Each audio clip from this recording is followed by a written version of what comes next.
All right, we're live. I just made a little boo-boo accidentally. Started a stream that I did not mean to start. I had this one scheduled, and in my morning brain of not having any caffeine yet, I went ahead and accidentally started a new stream instead of just opening up the one that I had scheduled. So it happens, folks. All right, amateur hour to start us off on a Monday. But we're here, we're live. I'm going to give folks just a couple of minutes here to trickle on in from the other stream. So good morning to you all. It is time to wake up and Barca, live Barcelona news, coming at you every Monday, Wednesday, and Friday right here on the Undefeated channel. For those of you that are just finding us, go ahead and subscribe so you can be part of the conversation as we have a little bit of caffeine. We catch up on all the headlines coming out of the camp now, but more importantly, today's going to be very focused on what we call the good, the bad, and the Barca. We're going to be doing a full match review. Valencia 1, Barcelona 4. There's a lot of talking points in this one, folks, so we're going to do a full breakdown. Before we get to any of that, let's go ahead and kick things off the right way. Ladies and gentlemen, you are now tuning in to the Undefeated Mustache John. All right. Good morning again, and good morning again. For those of you that were confused by me having multiple streams going on, again, it's because I had one scheduled, and instead of jumping into that one, I accidentally started a new one. My apologies to the Stash Squad. My apologies to the Undefeated community. We are going to go over all these stats for Barcelona and Valencia. A big win, like I said. Talking points. Auba gets the hat trick. Stole that goal from Pedri at the end. You got to give all the credit to Pedri, of course. Valencia, a controversial VAR call, takes one off the board for them. Plus an offsides takes away the one that Ter Stegen slapped into our own goal. Could have been a lot closer on the scoreline than what we saw. So we're going to talk about all that and more in the good, the bad, and the Barca. But first, we'll jump over. We'll take a look at the stats, give a little overview. Like I said, Barcelona coming away with 4 goals. Aubameyang, after the match, officially confirmed that he gets the hat trick. We'll take a look at the last goal for Barcelona that we thought was going to be credited to Pedri. Ends up going to Aubameyang. It's a little bit funny situation there, but we'll take a look. Stats-wise, shots. That's what I want to point out first. Barcelona, 7 shots total, 6 on target. Much better than the 21 shots and 5 on target that we saw against Napoli. I don't mind having fewer shots if our accuracy goes up. I'm okay with that. 65% possession, only 476 passes, which, yes, it's over 200 more passes than Valencia, but Barcelona very often are more like 600-700 passes per match. Passing accuracy, 84%. Again, that looks pretty good on paper, but Barcelona's standards are a little bit higher. 87, 89, 90%. That's what we're looking at. Anyway, even though those couple of stats, the number of passes and the pass accuracy was down a little bit, shot accuracy was up, and goals up. We're finally getting some balls in the back of the net. And we got some momentum going. I did it. We got some momentum going into that match against Napoli. I'm having a horrible streak on restarting this intro, you guys. I'll get it together. These last, 10 days or so? I think I've hit it 5 times. Absolutely ridiculous. Anyway, that's the overview of the match, folks. I want to turn and say my hellos, my good mornings to the Stash Squad now that we've gotten over, hopefully, all the bumps on this Monday morning that we've started for ourselves. We're going to take a look at a couple of the goals. We're going to do a new segment here on Wake Up in Barca called the Barcelona Blame Game. We're going to take a look at who's actually at fault for the one goal that we gave up. Carlos Soler getting a header in the 52nd minute. We're going to talk about that. I'm going to say my hellos, my good mornings, and then we'll do the good, the bad, and the Barca.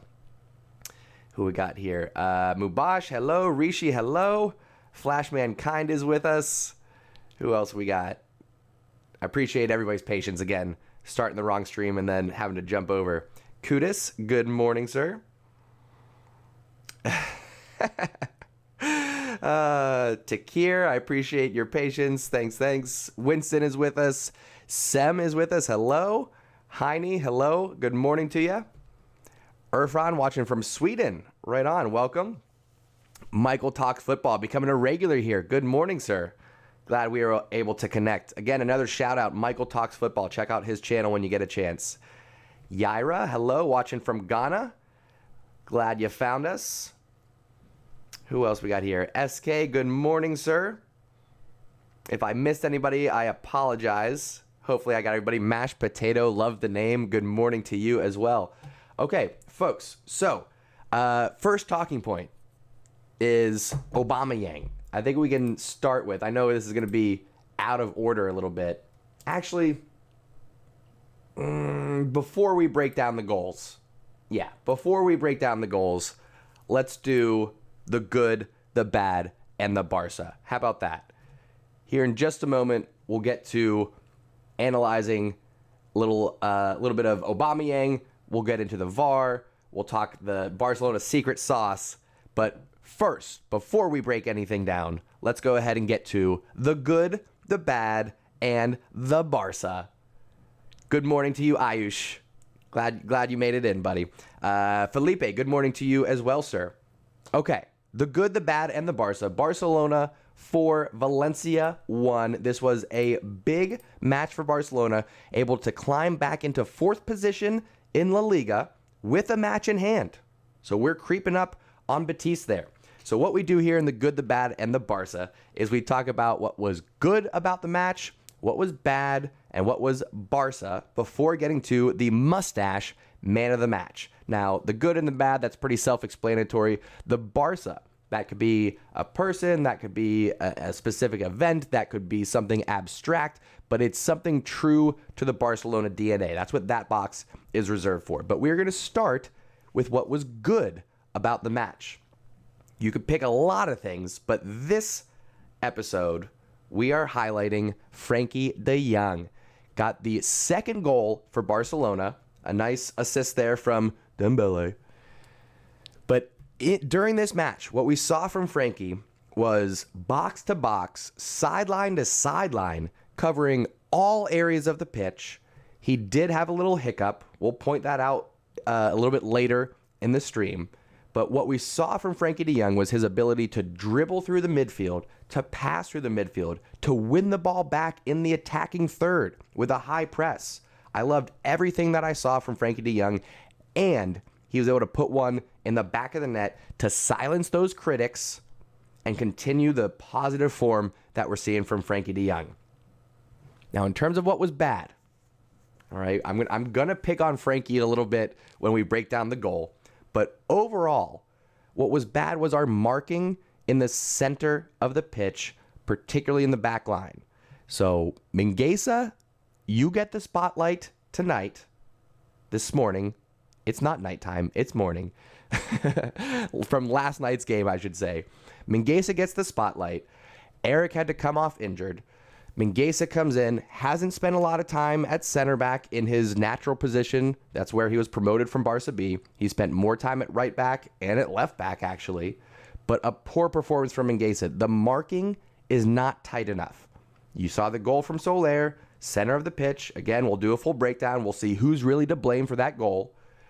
But that wasn't the only chance. There was 2, 3 opportunities that we saw from crosses coming in from the left and right wing where the marking just wasn't good enough in the center of the pitch. That, on top of, it seems like Mingueza is consistently getting caught between two minds of, oh, should I come forward and take on the man with the ball, or should I pick up the runner? I'm not sure what to do. Let me just hesitate and then not defend well. So, Mingueza, I got a lot of faith in you. I got a lot of hope in your potential, but for your performance, really in the last 2 matches, you got to get in the box. Turn that leaf over, all right? Let's take a turn to positive town here. What was Barcelona about this match? I went back and forth on this one again. Could have gone Busquets. El Capitan, excellent performance. Loved what I saw from him. You could have gone Pedri. Coming in, getting a strong 30 minutes off the bench.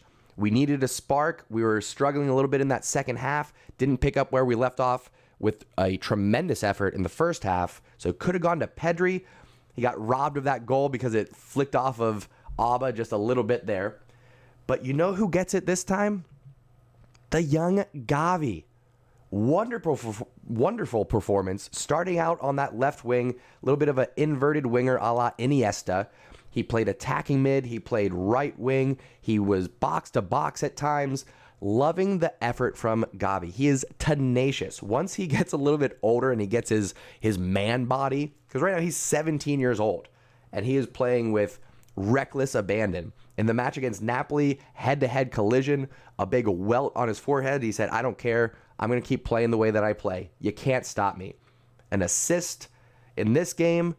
Again, tremendous effort. Well done to Gavi. Gets the Barca box in the big win for Barcelona over Valencia. The mustache man of the match should be no surprise. Of course, it goes to the man who gets his first La Liga start that comes with a hat trick. Now confirmed. Yes, he stole that last one from Pedri, but the first two, absolutely beautiful. I love what Aubameyang brings to the table. Very versatile forward. He can play with his back to goal and have players run off of him.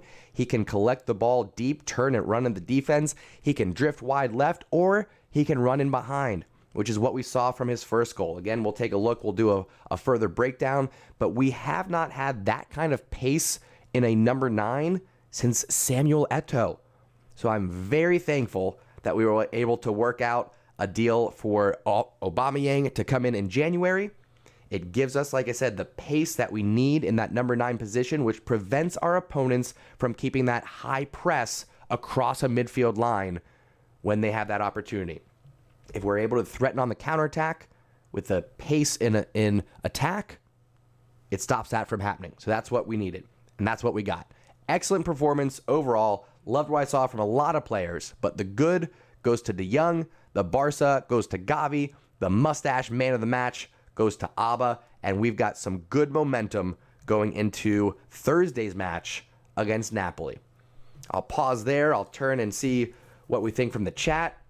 I think I saw something about Nightbot, so I'm pretty sure I need to take Nightbot and tell it to cool out because it's giving out messages it doesn't need to give. There we go.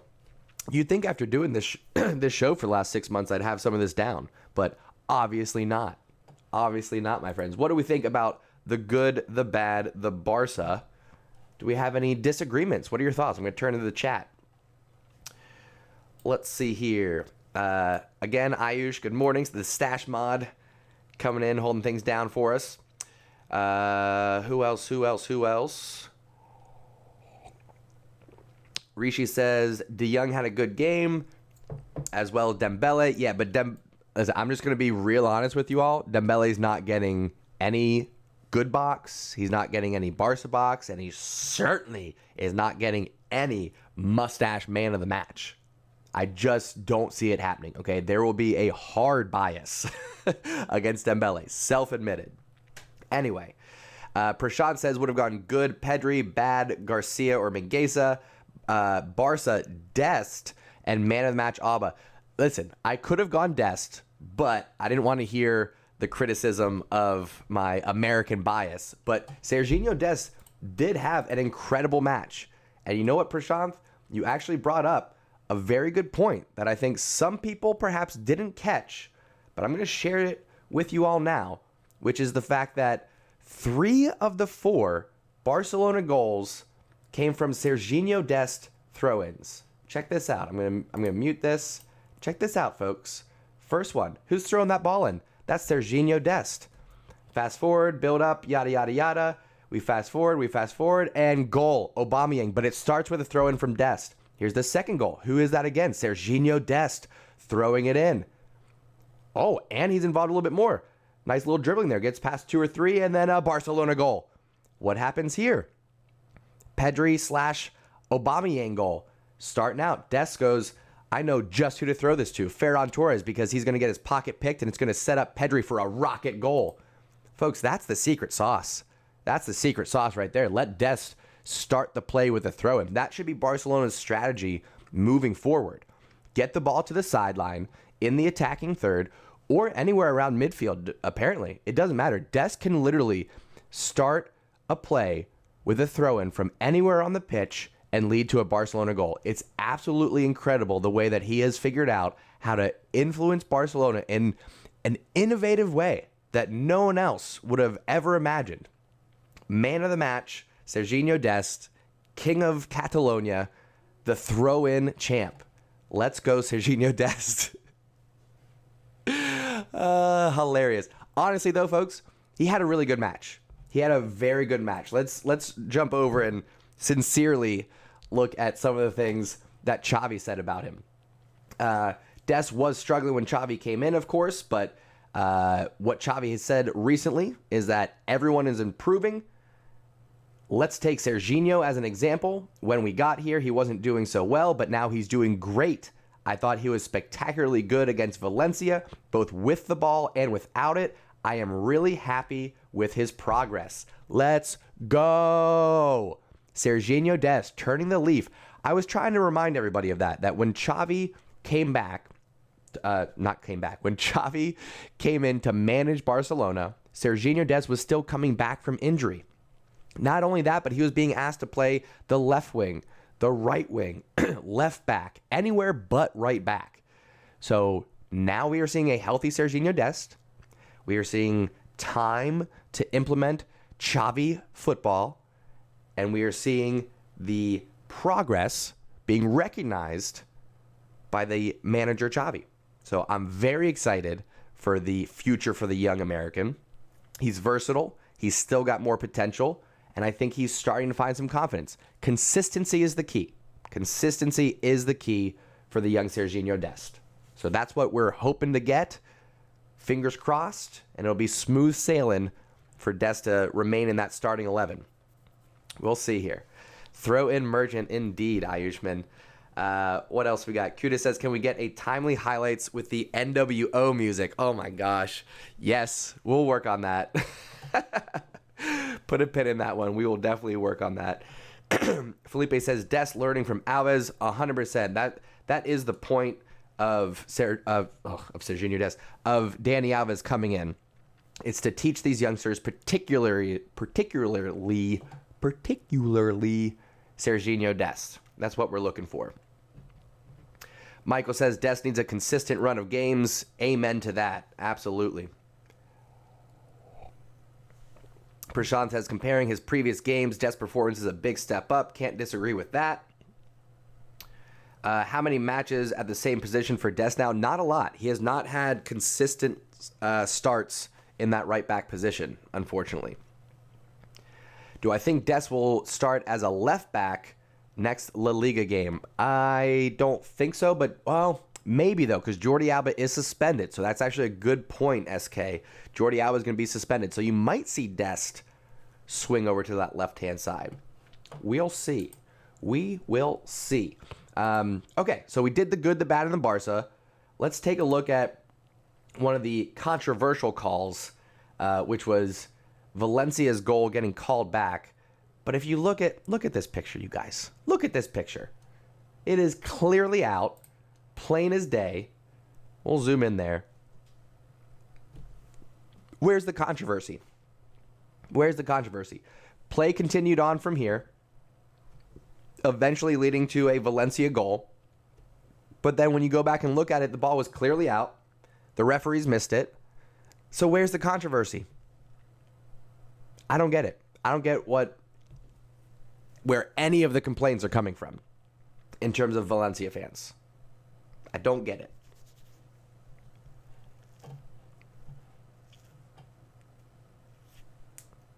Just saying. Anyway, I'm just watching Ayush and Rishi figure out if they know each other in the chat. I don't know if I missed something that was said, but anyway. Yeah, I don't know where the controversy comes from with that VAR. I don't think it was with that VAR call. I don't think it was an issue at all. Two other things I want to take a look at. I want to take a look at the now Auba third goal hat trick, but then I want to play the Barcelona blame game on the Soler goal. So let's take a look. I want you to pay attention to Aubameyang's body language when the ball goes in the back of the net. Look at how he turns to Pedri.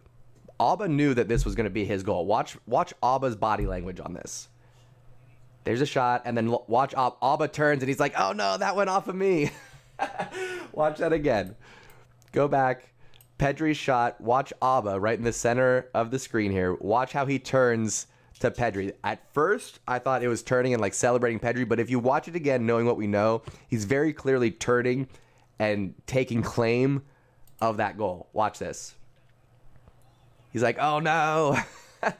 And then they go running over to the corner, and just watch Aubameyang's body language. He's like, oh no, that one's going to be me. That one's coming back. Too funny.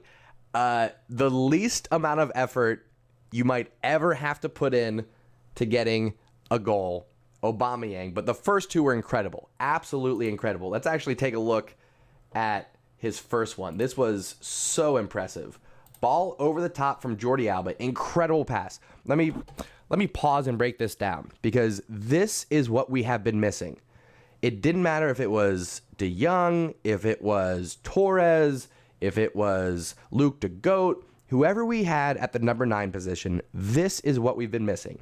If you take a look at Valencia's defense right now, they've got their left back and their right back split with lots of space between those center backs.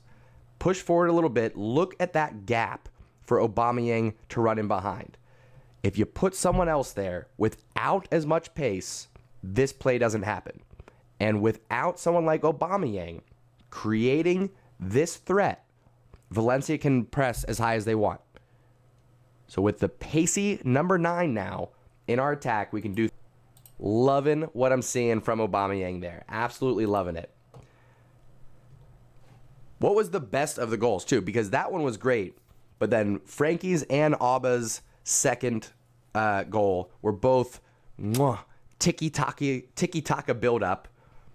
And then Pedri's, of course, was phenomenal. I want to get, what was your favorite goal out of the 4? And then we'll do a quick blame game on the Soler goal. We'll see who's actually at fault here.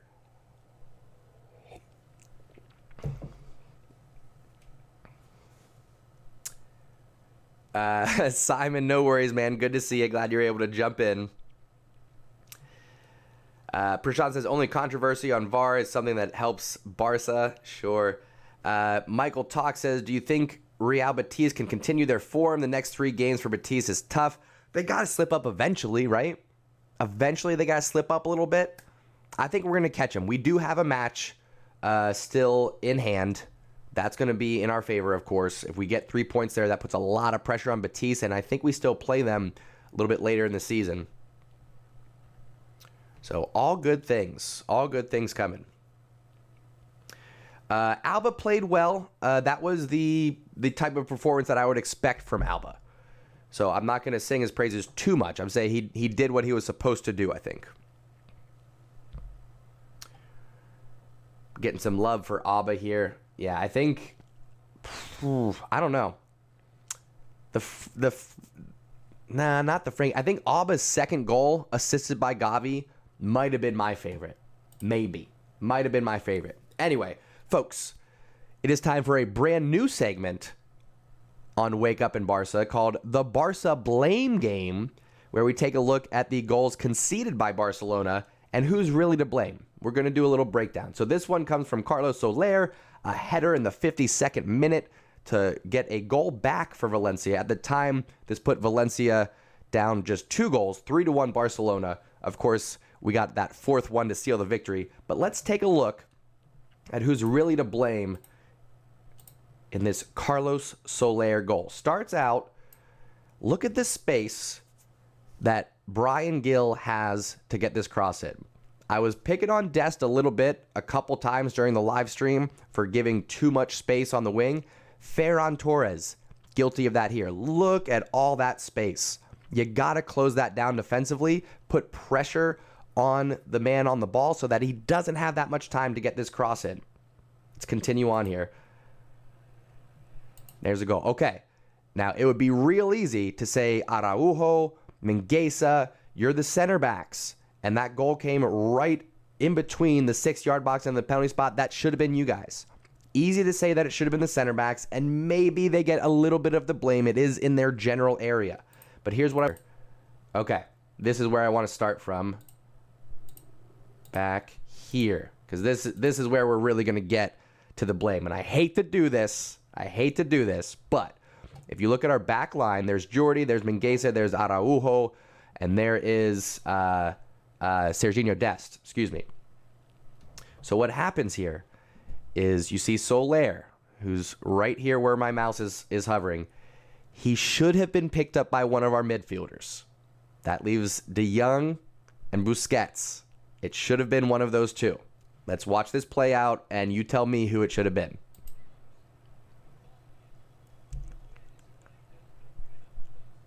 In goal. Bring that back one more time. Again, hate to do it, but Frankie, come on, you guys saw it. Here's Busquets right here. He's going to mark his man who ends up drifting towards the top of the box, and Busquets kind of splits the difference. But Frankie de Jong here should have been staying with Soler, who came in from the midfield. Watch this now. Frankie de Jong slows up, doesn't stay with him, and goal. Hate to say it. The match against Napoli, De Jong, I came to your defense. I said that one was not your fault. It was a collective effort. But this one, Frankie, I got to say this one was your fault. You got to stay with your man there, okay? The sliver of doubt is maybe Frankie passed him off, said man coming in. Maybe he thought that Mingueza or Araujo would pick up the runner. Maybe that was said in the locker room or in the practice sessions leading up is, Frankie, I don't want you following your man into the box. I want you staying outside of the box to begin the counterattacks. Maybe. But from what I'm seeing visually, without having the context of the tactics or the communication on the pitch, from what I saw visually, that one's on Frankie de Jong. So I gave you the good box in the good, the bad, and the Barca. What kept you out of the Barca box was that right there. Work on your marking. Everything else, beautiful. Keep it up, Frankie. Good things coming. All right, folks. I did say it, Culers. A little foreshadowing. I told y'all it was going to happen. Anyway, folks, that is going to do it for today. We talked about the good, the bad, and the Barca. We did a little breakdown of some of the goals. We talked about the VAR controversy. We did a brand new segment called the Barca Blame Game. And we got plenty more coming up on the show. Or not on the show, on the channel, I should say. The show's about to end. Samarish, welcome. Said just subscribe today. I appreciate the support. Welcome to all the new folks. I'm sure we got some new people in here. If this is your first time, give yourself a little shout out. And if this is your first time finding us, welcome to the Undefeated community. I'm glad that you're here. We are going to be live again Wednesday. We'll do a full match preview for the second leg of Napoli. And then we'll be live Thursday for that watch along. So subscribe, turn on those notifications. Make sure you are here for all the live streams. Like I said, we're here Monday, Wednesday, and Friday for Wake Up and Barca. And we're here for the live Barcelona matches. So I will see you Wednesday morning for Napoli versus Barcelona match preview. My friends, I hope you have a wonderful morning. Have a great day. Go out there and do big things. I love you all very much, and I'll see you next time. Mwah.